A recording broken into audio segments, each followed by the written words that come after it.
And I was waiting in line to vote. There's about 15 people in line. And there was a guy in front of me, normal looking fella.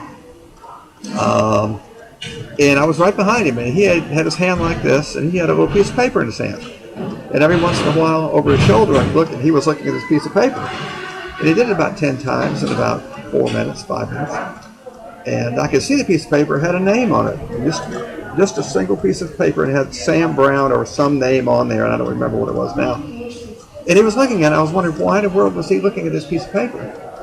Well, we came up to when you get your ballot, and they said, "What's your name?" And he said, "Sam Brown," and they gave him a ballot, and he voted. And I was next, and I was confused because I thought, why would this guy have to have his name on a piece of paper? And then they asked me, and I got my ballot. But as I was voting, I realized that guy was a voter fraud person.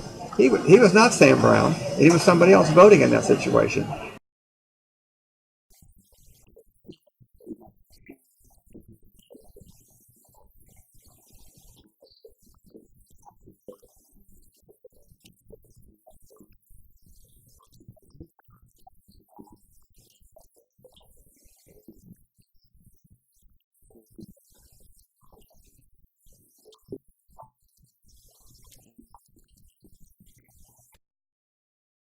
It was a non-marked white school bus, kind of looked like a church bus, and about 45 to 50 individuals, elderly folks, exited the bus, and each one of them was taking a piece of paper out of their pocket and presenting and reading their address to the chief judge, and they were given voter ballots and on the vote.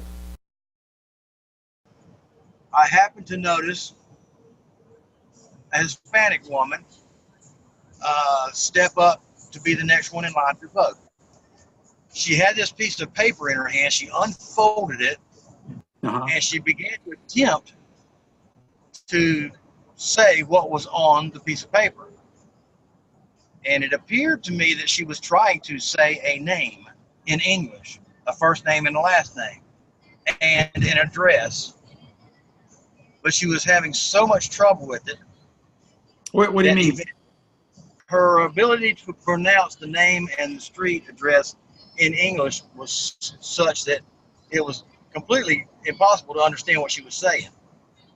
Wow. It got to the point where the poll worker finally just reached up and took the piece of paper from the woman, had the name and the address on the piece of paper, flipped through the records in the laptop, found the name and the address, and printed out the ATV form, gave the woman the ATV form, sent her on the way, and gave her a ballot.